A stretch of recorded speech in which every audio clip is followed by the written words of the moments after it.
So guys and girls, in the lounge today, we're going to be looking at making a new box for this fireplace. It's been bloody cold a couple of these nights over the last week. I've got all my offcuts here from the wall downstairs, some coal and kindling purchased from BP because, well, yeah, don't have a trailer and didn't really want to do anything crazy, but we needed it going and quick. So we've tried this. This is the pan that sort of came with it, and that top grate just sat on top of it because the pan is actually too big to slot in underneath.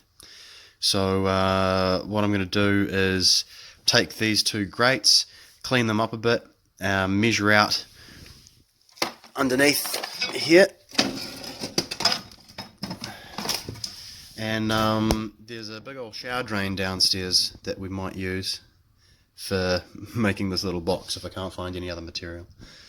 So yeah, a little ashtray is the plan. So I've just used the grinder really quickly to free up a big old hunk of plastic that had stuck itself in one of those grates.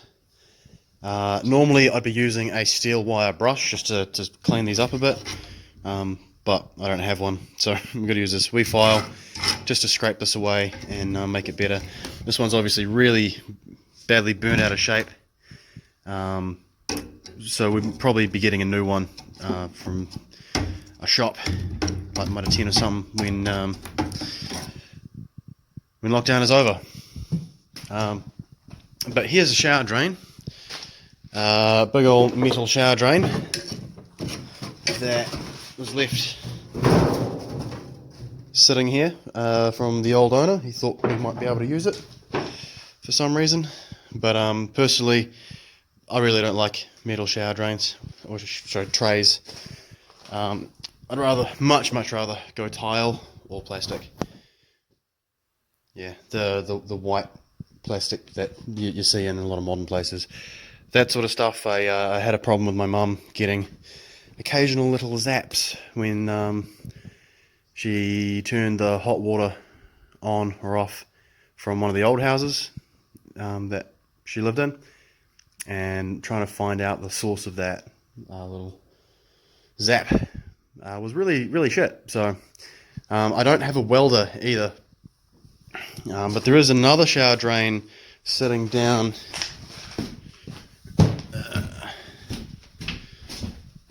leaning up against the garage there, so maybe just go nick that one and use that one instead. But we've got to find something that's not going to burn. But yeah, as I said, I don't have a welder, so we might just have to do a little design, fold up some sides and rivet them in together, or come up with something. But for now, we'll just clean these up. And that's one.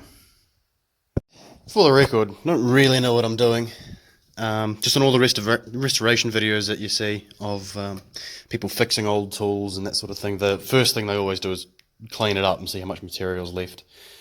So that's why I'm doing this. I've just gone in between all of these, cleared it out, and I'm just going to go over the back of it here now.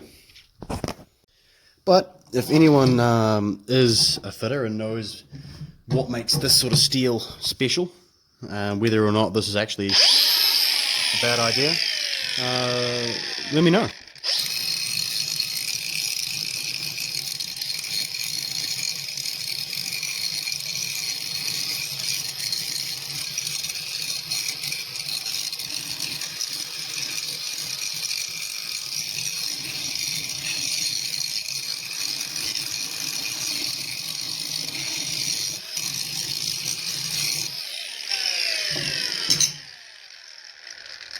And just because some people would wonder, yeah, I am using an actual grinding disc, not a cutting disc now. Yeah.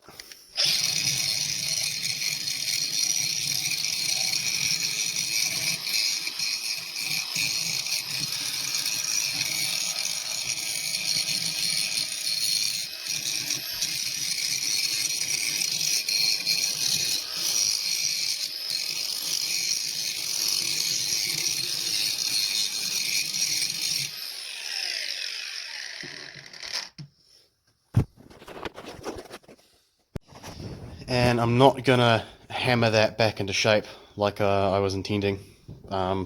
because it fits now on that one bar that's in there, and if I hammer this back into the shape that it should be, it might not fit anymore.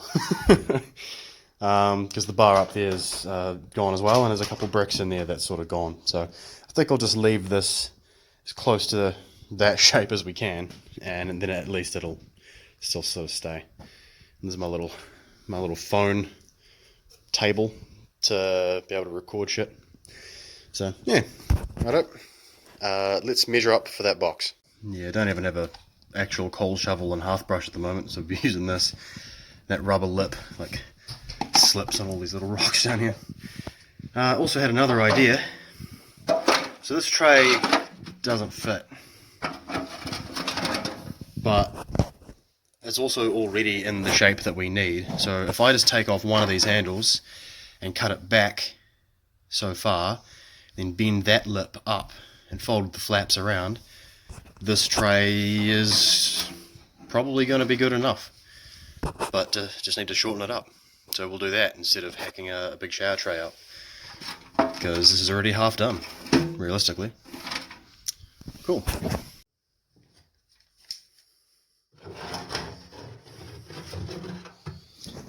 And yeah, no, that's the grinding disc still back on there, so I'm gonna have to go change it to a cutting disc. Back in a sec.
Don't touch it, it's hot.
So she's a little rough on that edge. I filed it just to try and make it a little less sharp, but I mean, it's only to hold ashes. It'll do, as long as we keep our presence of mind. Hey Emma, that's a sharp edge. Yep. And there's some points on it. I'm not going to bother with riveting that side. It's not going to go anywhere. It'll get hot, and if it does get hot and move, then we can look at doing something, but I think it's fine.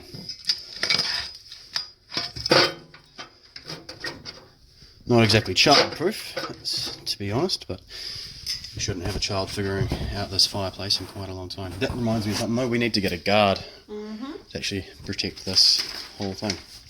That's alright, so that'll do. Not a lot we can do. Cheers guys.